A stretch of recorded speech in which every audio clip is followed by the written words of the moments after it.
आज जो है हम लोग को सारे कर्मचारी को 58 साल में रिटायर किया जा रहा है, जबकि बिहार में 60 साल रिटायरमेंट की एज है। आप किस आधार पर हमको 58 साल में रिटायर कर रहे हैं? दूसरा चीज है कि बिहार में 7th पे है, ITDC में 7th पे है, इंडिया गवर्नमेंट में 7th पे है, झारखंड सरकार में 7th पे है। आप हमको किस आधार पर 5वां वेतन दे रहे हैं? हर जगह तो शोषण हो रहा है। उसके बाद भी इसके लिए कोई बात किए, मंत्री जी से मिले? सब इनके पहले मंत्री, देखिए ये मंत्री और मंत्रियों के अनुपात में संवेदनशील है। अभी जो वर्तमान मंत्री हैं वो दूसरे मंत्रियों के, पर्यटन मंत्रियों के अनुपात में ज्यादा संवेदनशील है। इनका कॉल आना अच्छा लगा, लेकिन हमको आप समस्या का समाधान बताइए कि आप हमारा निवारण कैसे कीजिएगा। ये 2 बार कॉल आया, उसके लिए हम माननीय पर्यटन मंत्री को बहुत बहुत तहे दिल से धन्यवाद करते हैं, लेकिन आप हमको बताइए समस्या का समाधान। ठीक है, अगर आप हमारे प्रति चिंतित हैं, आप चाहते हैं कि होटल राजस्व का बकाया बचा 6 कर्मचारी को कुछ किया जाए, कुछ करना है उसका। आप बोल रहे हैं कि मंत्री जी संवेदनशील, किस तरह से संवेदनशीलता दिख रहा है? क्योंकि आज आप लोग कर्मचारी, सरकारी कर्मचारी होते हुए आज आप लोग भिक्षाटन की स्थिति में आ गए हैं, तो किस तरह से संवेदनशीलता आपके? संवेदनशील इसलिए लगे क्योंकि आज तक हम जितने पर्यटन मंत्री के पास गए, कोई मिलना नहीं चाहते थे, कोई रिस्पॉन्स नहीं देते थे। ये पहला पर्यटन मंत्री है जो कि हम लोग को रिस्पॉन्स दिए, वो खुद अपना मोबाइल से बात किए, ये हम लोग को अच्छा लगा। लेकिन अच्छा लगने से नहीं, अब हम लोग बात में नहीं भागने वाले हैं, अब बात में नहीं भागने वाले हैं। दूसरा चीज, हम जो बोले कि आप अगर केंद्र सरकार आपको शेयर नहीं दे रही है तो माननीय पर्यटन मंत्री जी को बोले कि आप भी हमारे आंदोलन में शामिल होइए। केंद्र से लड़ाई है तो आपका भी लड़ाई है, मेरा भी लड़ाई है, दोनों मिलकर लड़ते हैं। लेकिन वो उनका कोई जवाब नहीं आया। अच्छा, एक सवाल मेरे तरफ से है कि हमेशा राज्य सरकार की तरफ से ये कहा जाता है केंद्र पैसा नहीं दे रही है, क्या सभी फंड में पैसा नहीं दे रहे? मतलब केंद्र एकदम आंख बंद कर लिया है? देखिए, अगर केंद्र पैसा नहीं देगी तो प्रदेश का सरकार चल सकता है, वो भी ऐसा प्रदेश जहां पर की कोयला खदान, खाली खदान है, जहां पर की माइंस का ही पैसा मेन है।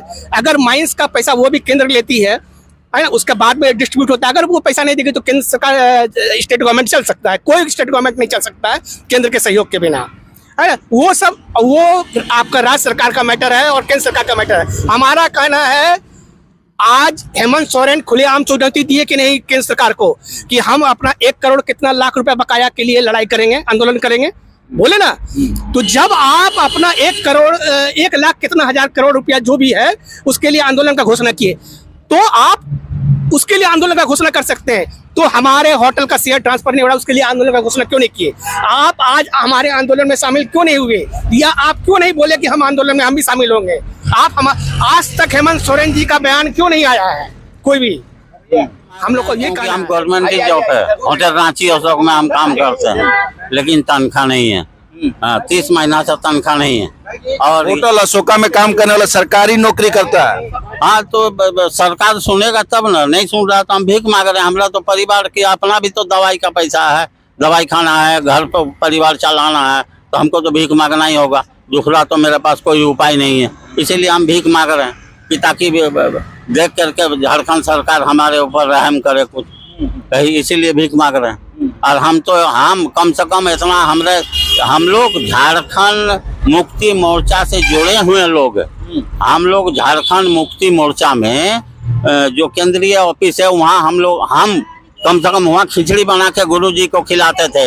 एक शैलेंद्र भट्टाचार्य जी थे, वो मर गया बेचारा, बूढ़ा था, वो झारखंड मुक्ति मोर्चा में वो काम करते थे, ऑफिस इंचार्ज था। हम उसका फाइल वाइल इधर उधर करते थे जब यहाँ से हम छुट्टी में जाते थे, और उसके बाद जो हम यहाँ काम करते थे वहाँ खिचड़ी भी बनाते थे। अब झारखंड मुक्ति मोर्चा के कार्यकर्ता रहे हैं और आज झारखंड मुक्ति मोर्चा के सरकार में आप भीख मांग रहे हैं। हाँ, तो यही ऑफिसर का समझिए, या अपना हमारा जीएम को 7वां वेतन मिल रहा है, हमको 5वां वेतन भी नहीं, और वो भी 30 महीना से तनख्वाह नहीं। हमारा जीएम को हर महीना तनख्वाह दे रहा झारखंड सरकार, लेकिन हमको कुछ नहीं दे रहा। तो आप इसमें हम भीख ही न मांगेंगे, और हम क्या कर सकते हैं? मेरे पास क्या है जो हम कुछ कर सकते हैं? भीख ही मांग सकते हैं हमारे पास, बोलिए।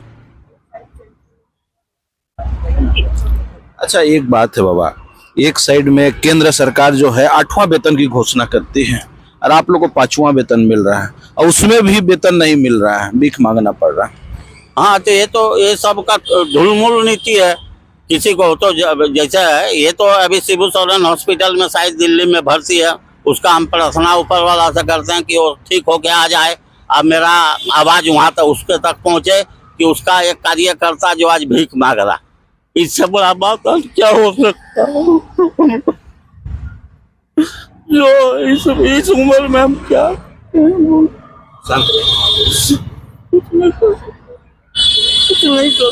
इस उम्र में ऐसा करना पड़ रहा है। तो क्या कीजिएगा, ये सरकार का चलते ऐसे होगा। हम लोग क्या करें?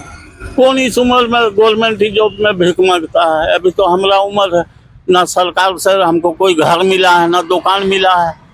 हमें कार्यकर्ता ही होकर रह गए।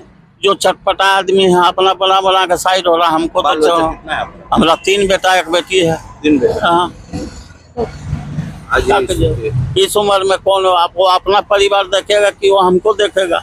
ये ना अभी चल रहा। क्या कहेंगे सरकार को? सरकार को बोलेंगे ध्यान दे, अभी भी टाइम है, नहीं तो कब मर जाएंगे कोई ठीक नहीं। ऐसे भी तो महाकुंभ में कितना खत्म हो गया, आप यहाँ ही खत्म होना। महाकुंभ कौन जाता है, यही खत्म होगा। आपका परिचय? जीतू सिंह। हुए हैं, क्या बात है? क्या कर सकते हैं सर, भूखे हुए कितना दिन जिएंगे। 30-32 महीने से तनख्वाह ही नहीं मिला है। सरकार जानबूझ करके हम लोग को परेशान कर रहे हैं। क्या क्या कारण लग रहा है कि सरकार आप लोग को बात नहीं सुन रहा है? अब वो तो वही जान सकते हैं, इसका उनके विषय में तो कुछ नहीं बता पाएंगे सर, वो क्या चाह रहे हैं। आपका परिचय? मेरा नाम सुरेंद्र लाल शर्मा।